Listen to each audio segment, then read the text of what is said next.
The Green Party activists and candidates said that made a series of horrible anti-Semitic comments, including describing Jews, and I quote, I hesitate to quote, but I will do it, calling them abominations on humanity.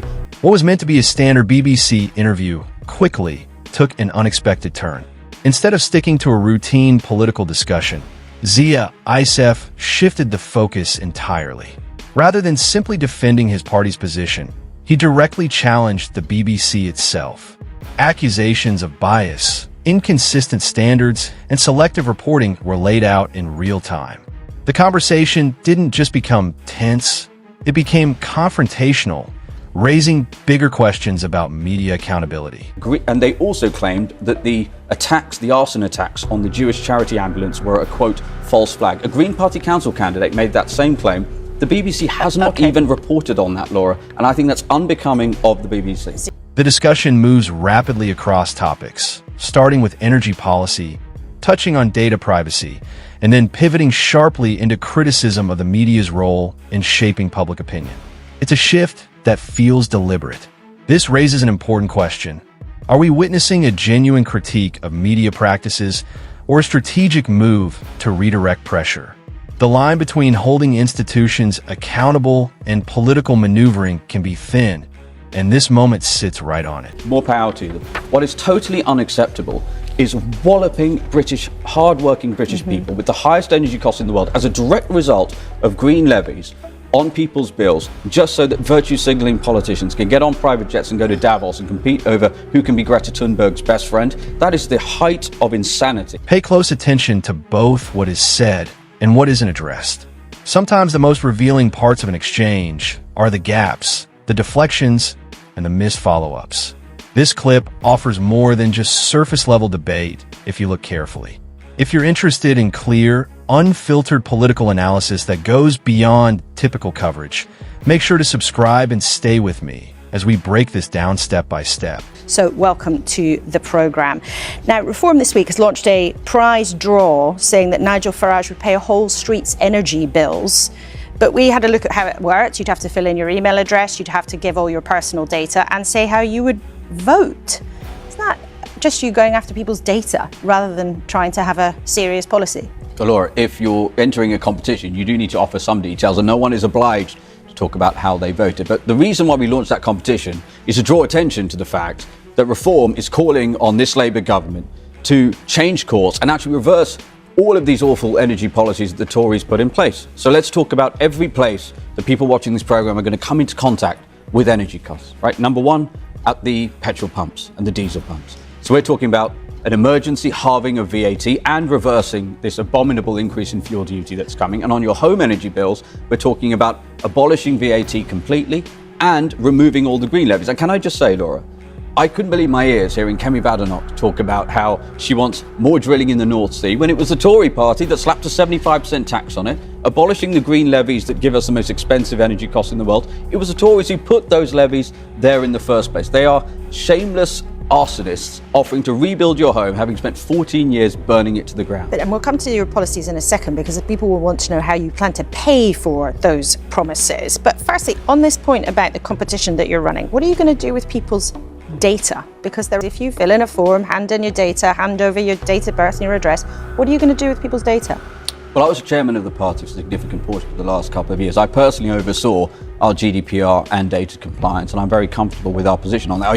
Are you putting to me that we're in breach of GDPR? I'm not suggesting that at all. I'm asking you what you're going to do with it, because you're giving people what sounds like a great offer and they have to go and fill in a form and give you some data. What are you going to do with it? Well, everything that Reform would do with the data is in the terms and conditions, which people have to opt in and specifically check a box to allow them to do. But let me reiterate, it's a competition, which could be worth quite a lot of money, a whole street of energy costs. And again, the whole reason we did that was to draw attention that we're going to save.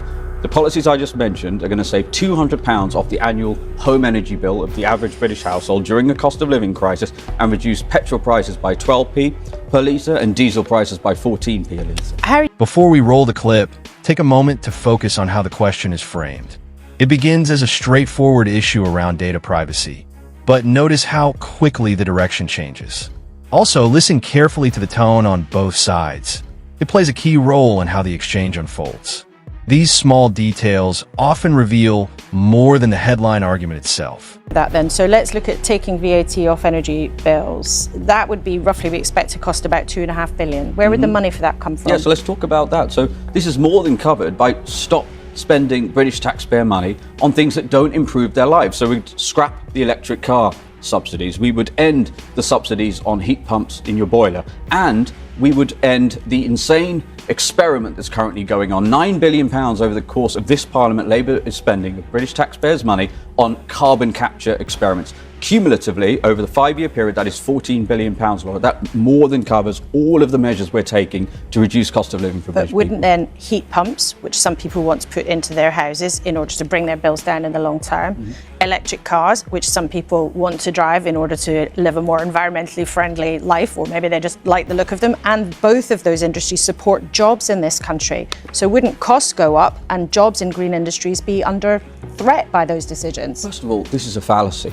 China is currently flooding this country with cheap Chinese electric cars. Currently, those levies that British taxpayers' money is being spent on are producing jobs and creating jobs in China and costing them in this country. And yes, let's be completely frank.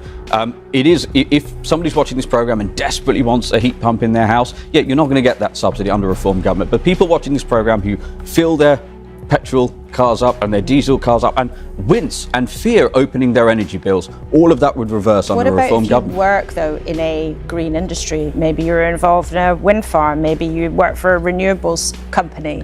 When you hear again and again Reform saying, oh, we would take the subsidies away from that, they might feel like the rug's going to be pulled under them. Now, Laura, politics is about choices, right? Everyone understands that. Firstly, the number of, quote, green jobs that have been created are dwarfed by the number of jobs lost as a result of the insane net zero policies. And Reform is not ideologically opposed to renewables. If wind farms make sense economically on their own right, great. If solar farms make sense in their own right and local residents are happy with it, more power to them. What is totally unacceptable is walloping hard-working British people with the highest energy costs in the world as a direct result of green levies on people's bills, just so that virtue signaling politicians can get on private jets and go to Davos and compete over who can be Greta Thunberg's best friend. That is the height of insanity, and that's what Reform would reduce. Okay, well, I think we're going to be talking about energy for definitely the next few weeks, if not the next few months, given everything that's happened in the Middle East. I just want to mention the context of the elections coming. Reform's had a pretty turbulent week with some of its candidates. One of them branded the former First Minister of Scotland, Zia Yusuf, an Islamist moron.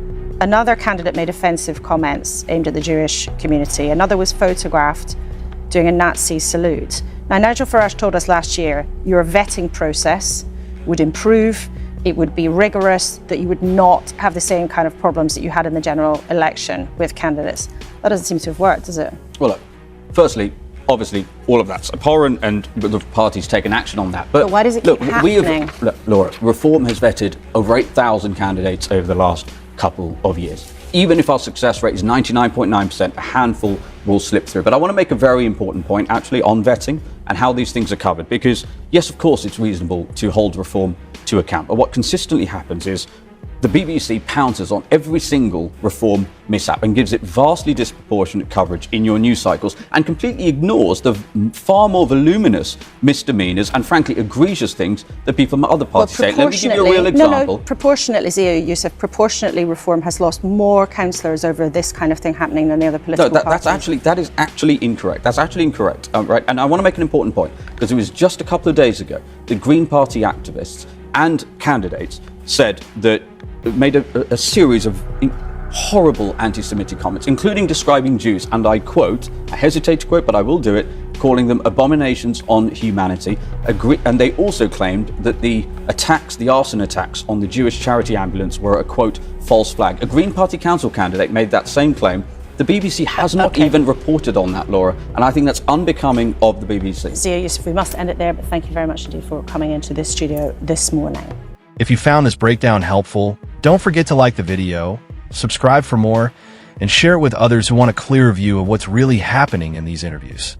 Here, we go beyond simply playing clips. We analyze them with context and detail. I'd also like to hear your take, so drop a comment below. Was this a balanced interview, or did it highlight deeper issues within the media?